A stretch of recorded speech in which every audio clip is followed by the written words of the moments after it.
Chapter 38. Cecil, Charlie, and Lagniappe. "I was charged a fair price" is not the statement of an excited customer, yet many business owners mistakenly believe they need only convince the public that they will be treated fairly to win their business. Phrases like "honest value for your dollar" and "fair and honest prices" tempt me to say with no small amount of sarcasm, "Yippee-skippy, call the press." If the most your customer can say when he walks out your door is, "I was treated fairly," your business is pitifully stale and you have virtually nothing to advertise. Why? Because the expectation of fair treatment is such a basic assumption in business dealings that most people take it for granted.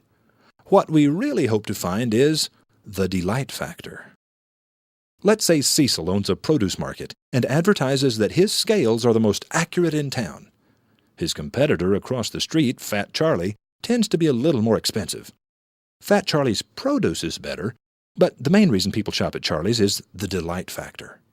Order 10 pounds of potatoes and Charlie will happily toss potatoes onto the scale until it reads 10. Then with a smile, he'll find a particularly nice potato, place it on the top of the pile and exclaim, "Lagniappe." A Cajun word, lagniappe, means a little bit extra. If Fat Charlie doesn't add the extra potato, you can bet he'll hand you a juicy plum or a peach or a handful of cherries from beneath the counter. But one thing is certain. Fat Charlie won't let you leave without lagniappe, the delight factor. Cecil has chosen to be the town's low-cost provider, and as such, will always have a predictable customer base of bargain hunters. Fat Charlie, however, will enjoy more word-of-mouth advertising than Cecil and will also have a much higher average ticket, due to the many add-on purchases he stimulates with his generous free samples. Yet, there's another, more subtle difference. As you walk out of Cecil's, you feel that you and he are even. You got $3 worth of potatoes and Cecil got $3. Everyone who leaves Fat Charlie's, however, walks out with a feeling of delight. Charlie makes sure you get more than you anticipated. You never leave Fat Charlie's feeling even. Appealing to the emotions rather than the intellect, the delight factor is a powerful thing. If Cecil and Fat Charlie were in your town, where would you buy your produce? Life is like an echo. We get from it what we put in it, and just like an echo, it often gives us much more. Boris Lauer Leonardi. Chapter 39. Idiots Are Out to Get Me.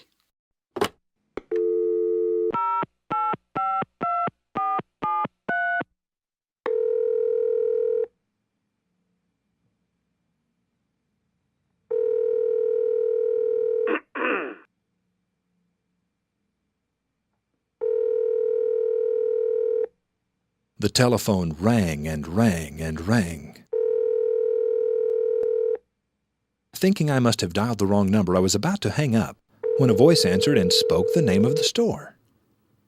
"How late are you open tonight?" I asked. "We close at 6 o'clock sharp," answered my anxious-to-leave young friend. I had barely enough time to get there, but I really needed the item. I drove there as fast as I could. As I walked through the door, the greeter looked at her watch with a frown, then glared at me. This much was clear. These people wanted to go home, and I was keeping them from it. I was an unwelcome guest, and they wanted me gone. I found what I needed as quickly as I could, not daring to look at any other merchandise. Digging cash out of my pocket, I hurried toward checkout. Then I saw the line. 14 registers, only one of them open. You know the place, right? While I waited in line, I watched as dozens of shoppers tried to enter the store only to find the door locked. There might as well have been an employee standing out there shouting, "Go away, people, go away! You've got to leave the office early if you want to shop here." Finally, it was my turn to give the cashier my money. $30.32, please, she said.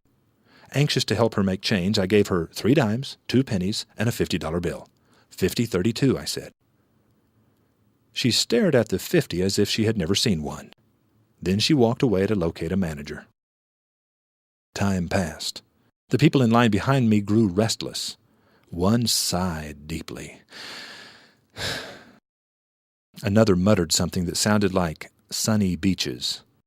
Finally, the cashier returned, dropped some money into my hand, and announced, 1968.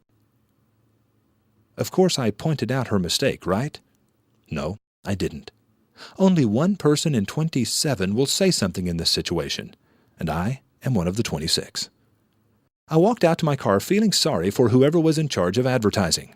When the sales volume of that store starts to slide, the ad manager will be called on the carpet and explanations will be demanded. This is when the ad manager should say, "This store pays lousy and hires idiots and doesn't train them, and people come here only as a last resort because they're fed up with our incompetence." But the truth would sound like blame shifting.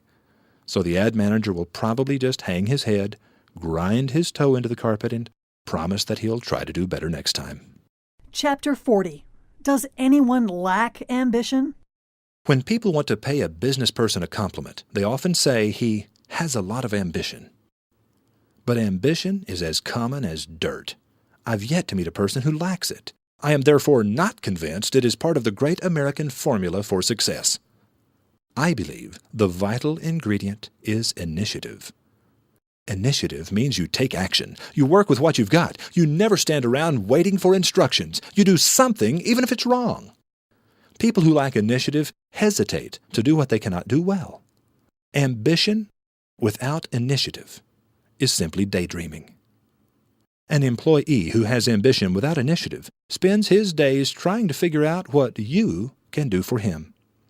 The employee with initiative is the one who figures out what he can do for you. Both employees have ambition, but which do you think will rise higher, make more money, have more job offers? Employees with initiative are needed, and they are needed badly. They are needed in every business in America. They are needed because they find solutions for the problems pointed out by the merely ambitious. They are the glue that holds a business together. Anything worth doing is worth doing well. That's what we've been taught, right? And yet, have you ever golfed or played tennis? Did you play well your first time out? No. But you went back and played badly a second time because you understood that playing badly was part of the price of learning to play well. A person with initiative says, "Anything worth doing is worth doing badly until I've learned to do it better. If it's worth doing, it's worth doing." Always be quick to forgive the employee whose initiative causes trouble. In the final analysis, this person is a gift from heaven. I do the best I know how, the very best I can, and I mean to keep on doing it to the end. If the end brings me out all right, what is said against me will not amount to anything. If the end brings me out all wrong, 10 angels swearing I was right would make no difference. Abraham Lincoln. Chapter 41. A Breakfast Biscuit with Coffee. "Roy," said my friend Carl, "contrary to popular belief, the opposite of love isn't hate." After a moment's consideration, I turned and looked at him quizzically. Carl explained, "The opposite of love, my friend, is indifference." I've decided Carl was right. Love and hate, powerful emotions both, are separated by only a thin line. We've all seen lovers become the bitterest of enemies and watched once bitter rivals become the greatest of friends. Love and hate have much in common. The opposite of both is indifference. There are many companies in America to which I am totally indifferent, companies that to me are invisible. Perhaps the most invisible of all were Hardee's fast food restaurants. Hardee's invisibility began when I stopped at one in Missouri and witnessed a very uncomfortable moment at the sales counter. It could easily have happened anywhere, but it happened at Hardee's. A few days later, at another Hardee's, the egg was cold on my breakfast biscuit. Doubtless they would have gladly replaced it, but not wanting to complain, I just threw it away. The following weekend, when Penny suggested we pull into Hardee's, I objected. She told me I was being silly, and I probably was, but 5 minutes after we pulled away from the drive-through window, Hardee's fate was sealed. My iced tea cup had a tiny hole in the bottom. Before I knew what was happening, my crotch was soaked. Hardee's instantly became invisible. I can honestly say that in the following 8 years, I have never seen another Hardee's anywhere in America, until one day I found myself ravenously hungry in an unfamiliar part of Austin. The only eatery in sight was Hardee's. Reluctantly, I pulled up to the drive-thru microphone and ordered a breakfast biscuit with coffee. Would you like cream in your coffee, sir? Asked a pleasant voice. Sure, cream would be nice, I answered. 1 container or 2?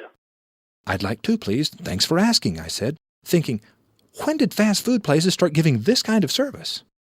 Would you like me to go ahead and stir the cream into the coffee for you, sir? Wow! Hardee's not only became visible in my world, it became larger than life. With service like that, is it any wonder I decided the biscuit was the best I had ever eaten?